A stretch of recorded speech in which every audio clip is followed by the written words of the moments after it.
दोस्तों, इस दुनिया में कोई जगह ऐसी नहीं है जो खाना काबा की तरह मुकद्दस और मरकज हैसियत रखती हो। खाना काबा सऊदी अरब के मक्का शहर में मौजूद है। रोजाना हजारों की तादाद में मुसलमान 24 घंटे खाना काबा का तवाफ करते हैं। खाना काबा की तस्वीर करोड़ों मुसलमानों के घरों की ज़ीनत है। दुनिया का हर मुसलमान काबे को अपना किबला तस्लीम करते हुए इसकी तरफ मुंह करके रोजाना 5 वक्त की नमाज अदा करता है। दोस्तों, खाना काबा का इतिहास बड़ा ही दिलचस्प रहा है और बहुत कम लोग हैं जिनको खाना काबा की हिस्ट्री पता होगी। तो आज की खूबसूरत वीडियो में हम आपको खाना काबा की 10 ऐसी बातें बताएंगे जिनके बारे में शायद ही आपने पहले सुना होगा। दोस्तों, सबसे पहले बात करते हैं कि खाना काबा को कब, कैसे और किसने तामीर किया। हम आज जिस काबा को देखते हैं वह हमेशा से ऐसा नहीं था। कुदरती आफत और कई अलग वजहों से वक्त वक्त पर काबे की तामीर की जरूरत पड़ती रही है। दोस्तों, हम में से अक्सर लोग यह सोचते हैं कि काबा की तामीर सबसे पहले हजरत इब्राहीम अलैहिस्सलाम और उनके बेटे इस्माइल अलैहिस्सलाम ने की, मगर ऐसा नहीं है। रिवायतों में आता है कि जब अल्लाह ताला ने हजरत आदम अलैहिस्सलाम को जन्नत से इस दुनिया पर भेजा, तब आदम अलैहिस्सलाम ने अल्लाह के हुक्म से खाना काबा को तामीर किया, जिसके लिए आदम अलैहिस्सलाम ने मुख्तलिफ पहाड़ियों से पत्थर लाकर काबे की नींव रखी। उसके बाद हजारों सालों बाद नूह अलैहिस्सलाम के जमाने में जब तूफान ए नूह आया, तब खाना काबा तूफान ए नूह की वजह से ढह गया, मगर काबे की नींव बची रही। बाद में इब्राहीम अलैहिस्सलाम ने अल्लाह के हुक्म से अपने बेटे इस्माइल अलैहिस्सलाम के साथ मिलकर उसी नींव पर काबे को फिर से तामीर किया। फिर नबी करीम सल्लल्लाहु अलैहि वसल्लम के ज़माने में नबूवत से पहले कुरैश वालों ने फिर से खाना काबा को तामीर किया। कुरैश के लोग अक्सर हराम तरीके से पैसे कमाया करते थे, मगर उन्होंने कसम खाई थी कि काबा की तामीर सिर्फ हलाल पैसे से करेंगे, मगर वह पूरी तरह से कामयाब ना हो सके और वसै काबे की छत का काम अधूरा ही रह गया। उसके बाद जो तामीर हुई वह सैयदना अब्दुल्लाह बिन जुबैर रजी अल्लाह ताला अन्हु के द्वार में हुई। फिर आखिरी बार अब्दुल मलिक बिन मरवान के कहने पर हज्जाज बिन यूसुफ ने कुरैश के बनाए हुए काबा को गिराया और उसी नींव पर फिर से खाना काबा को तामीर किया। और आज जो हम खाना काबा को देखते हैं वह उसी वक्त से तामीर किया हुआ है। दोस्तों, नबी करीम सल्लल्लाहु अलैहि वसल्लम के जमाने में कोई भी मुसलमान खाना काबा में आ जा सकता था और इबादत कर सकता था। खाना काबा हफ्ते में 2 बार अवाम के लिए खोला जाता था, मगर आज के वक्त में मुसलमानों की तादाद और वजूहात के चलते साल में सिर्फ 2 मर्तबा ही खाना काबा को खोला जाता है। उसमें भी सिर्फ आला शख्स और खास मेहमान ही खाना काबा में दाखिल हो सकते हैं। दोस्तों, क्या आपको पता है कि खाना काबा में पहले 2 दरवाजे हुआ करते थे? एक खाना काबा में दाखिल होने के लिए और दूसरा बाहर निकलने के लिए। और तो और एक खिड़की भी हुआ करती थी, मगर आज खाना काबा में सिर्फ एक ही दरवाजा रखा गया है और इस दरवाजे के बारे में भी एक दिलचस्प मालूमात है। यह दरवाजा सन 1979 में लगभग 300 किलो सोने से बनाया गया था। जी हां दोस्तों, 300 किलो सोना। इससे पहले यह दरवाजा चांदी का हुआ करता था और जो पहले खिड़की हुआ करती थी उसको भी हटा दिया गया। दोस्तों, आपने कभी गौर किया है कि हजरे अस्वद हमेशा चांदी के कवच में ही क्यों घिरा रहता है? कुछ लोगों का कहना है कि हजरे अस्वद किसी फौज के हाथों मारे गए पत्थरों के लगने की वजह से टूट गया था जब वह मक्का पर काबिज थे, जबकि यह जन्नती पत्थर अब्दुल्लाह बिन जुबैर की मिल्कियत में था। कुछ लोगों के मुताबिक हजरे अस्वद बहरीन से ताल्लुक रखने वाली इस्माइली ग्रुप के हाथों टूट गया था। इन लोगों का यह ख्याल था कि हज मुबारक एक तौहीन परस्ती का अमल है। अपनी बात को सच साबित करने के लिए इन लोगों ने 10,000 हज करने वालों को जमजम के कुएं में फेंक दिया था। यहां तक कहा जाता है कि उन लोगों को मार काट कर फेंक दिया गया था। यह गैर इंसानी अमल काफी नहीं था कि यह शैतान जो थे, इन्होंने हजरे अस्वद को अरब के मशरिक में ले गए और फिर इराक के शहर कूफा ले गए, जहां इसके एवज में उन्होंने बहुत सारे पैसे वसूल किए। जब इनको मजबूर किया गया था कि वह इसको खलीफा अब्बास को वापस कर दें, जब इसे वापस किया गया था तो यह टुकड़ों में था और इसको ठीक करने के लिए सिर्फ एक ही तरीका समझ आ रहा था कि इसको चांदी के सांचे में रखा जाए। कुछ लोगों के मुताबिक इस मुकद्दस पत्थर के कुछ हिस्से आज भी कहीं गुम हैं।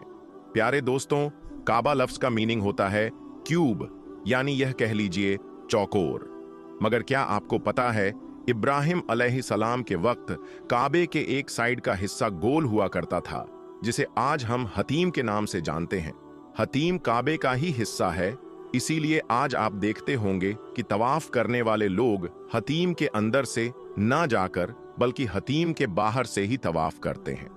दरअसल जुहूर ए नबूवत से पहले जब कुरैश वालों ने काबे की तामीर की थी, तब वह हलाल माल इकट्ठा करने में नाकाम हो गए थे और वसाइन काबे के इस हिस्से को छोड़ दिया था। दोस्तों, हम मुसलमानों को खाने काबा को काले रंग के कपड़े और सोने के धागों में देखने की ऐसी आदत हो चुकी है कि हम खाने काबा को किसी दूसरे रंग में सोच भी नहीं सकते। मगर क्या आपको पता है, पहले खाने काबा पर मुख्तलिफ रंगों के भी गिलाफ चढ़ाए जाते थे, जिनमें हरा, लाल और सफेद रंग भी शामिल है। जिस कपड़े से खाने काबा को कवर किया जाता है उसे किस्वा कहते हैं। यह कपड़ा सिल्क और कॉटन का बना होता है। इस पर कुरान पाक की कई सारी आयात सोने के धागे से लिखी जाती हैं। हर साल हज के दौरान 9 जिलहिज्जा को फज्र की नमाज के बाद गिलाफ ए काबा को बदल दिया जाता है। हर साल गिलाफ ए काबा पर लगभग $60 मिलियन यानी इंडियन रुपीस के हिसाब से 42 करोड़ रुपए सऊदी सरकार इस पर खर्च करती है। क्या आपको मालूम है खाने काबा की तादाद 2 है? जी हां दोस्तों, एक जो खाना काबा हम देखते हैं, जो हमारी आंखों के सामने नजर आता है। खाने काबा की तरफ जब हम मुंह करके नमाज पढ़ते हैं तो वह एक खाना काबा है, और बिल्कुल इसी के ऊपर जन्नत में एक और काबा है जिसे रिवायतों में बैतुल मामूर कहा जाता है। यह फरिश्तों का काबा है। नबी ए करीम सल्लल्लाहु अलैहि वसल्लम ने मेराज का वाकया सुनाते हुए फरमाया कि जब मुझे बैतुल मामूर दिखाया गया तो मैंने इसके बारे में हजरत जिब्राइल अलैहिस्सलाम से पूछा, तो उन्होंने जवाब दिया कि यह बैतुल मामूर है जहां 70,000 फरिश्ते रोजाना अल्लाह की इबादत करते हैं, और जब यह यहां से चले जाते हैं तो कभी वापस नहीं आते। मतलब हर दिन एक नया दस्ता यहां आता है। हर दिन नए नए 70,000 फरिश्ते वहां आते हैं। दोस्तों, खाने काबा के दरवाजों को खोलने के लिए जिन चाबियों का इस्तेमाल होता है वह कोई सऊदी सरकार के पास नहीं है, बल्कि नबी ए करीम सल्लल्लाहु अलैहि वसल्लम के एक सहाबी के खानदान के पास आज भी मौजूद हैं। फतेह ए मक्का के बाद प्यारे नबी सल्लल्लाहु अलैहि वसल्लम को खाने काबा की चाबियां सौंपी गई थीं, मगर प्यारे नबी ने यह चाबी अपने पास रखने के बजाय बनी शाइबा के खानदान उस्मान बिन तलहा बिन तलहा रजी अल्लाहु अन्हु के खानदान के पास दी थी। प्यारे नबी के फरमान के मुताबिक यह चाबियां कयामत तक उन्हीं के पास रहेंगी। हुजूर सल्लल्लाहु अलैहि वसल्लम ने फरमाया था, ऐ तलहा, संगीत दस्ती गैर अखलाकी तरीके से तुझसे छीना न ले।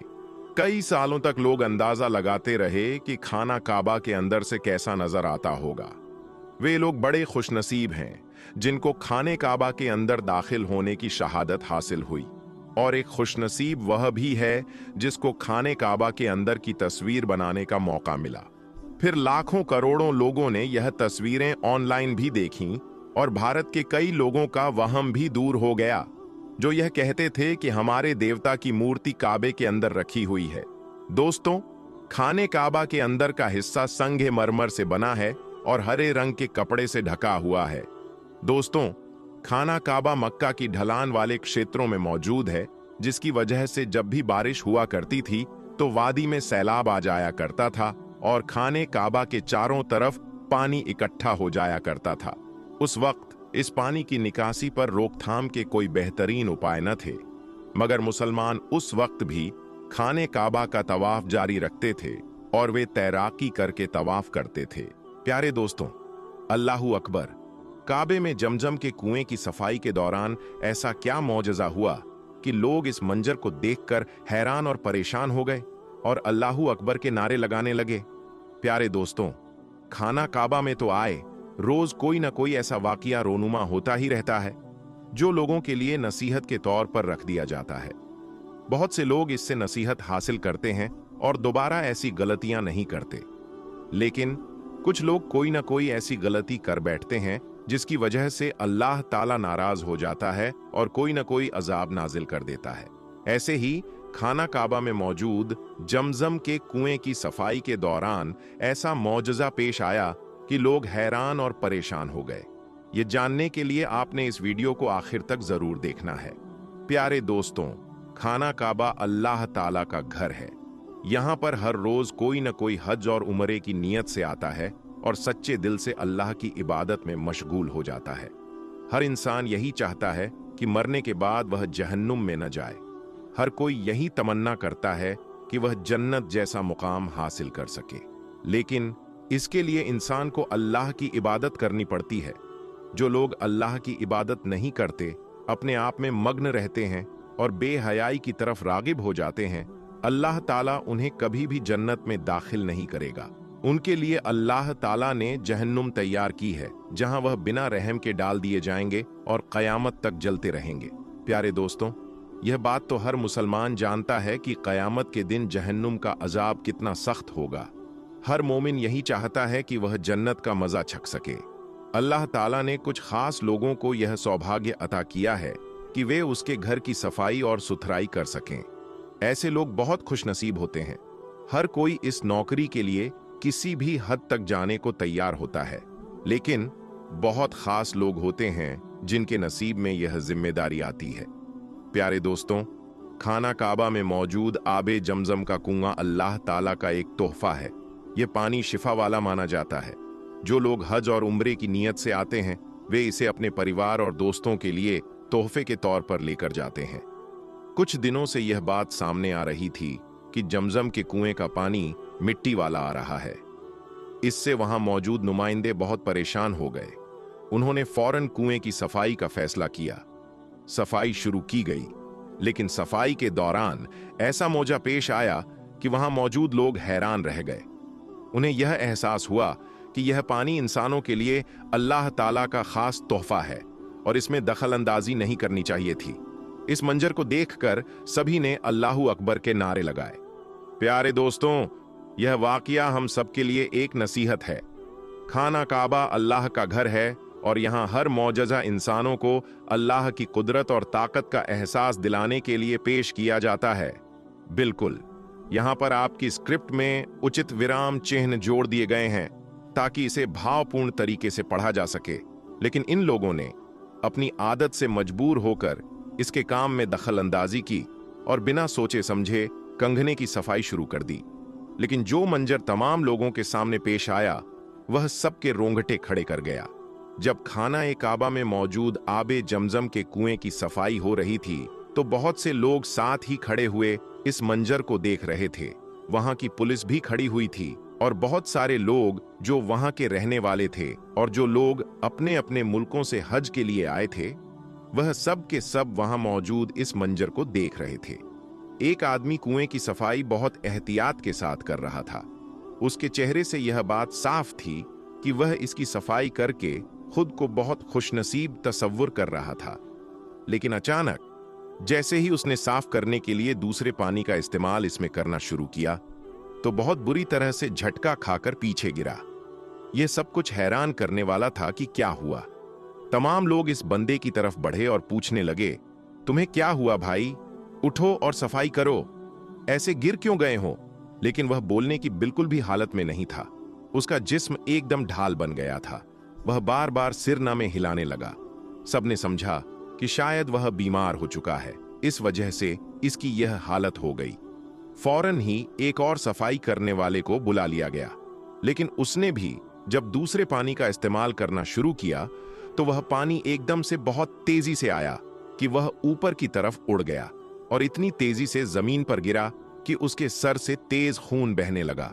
यह मंजर देखकर सब लोग हैरान और परेशान हो गए और अल्लाहू अकबर के नारे लगाने लगे, क्योंकि प्यारे दोस्तों, सबको अंदाजा हो चुका था कि खाना ए काबा में मौजूद जमजम के पानी के कुएं के अंदर हम लोगों को किसी भी किस्म की दखल अंदाजी नहीं करनी है।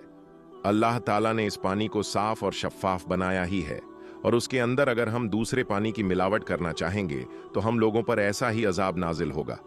उन लोगों ने दोबारा जमजम के पानी के कुएं को छेड़ने की बिल्कुल कोशिश ना की और अपने अपने घरों को लौट गए। प्यारे दोस्तों, सब मुसलमान ये जानते हैं कि जमजम का कुआं किस तरह से दुनिया में वजूद में आया। अल्लाह ताला कभी भी अपने बंदों को तकलीफ में नहीं देख सकता। जब हजरत खलीलुल्लाह को अल्लाह ताला की तरफ से हुक्म हुआ कि अपनी बीवी और अपने बच्चे को बीच जंगल में अल्लाह के रास्ते में छोड़कर चले जा,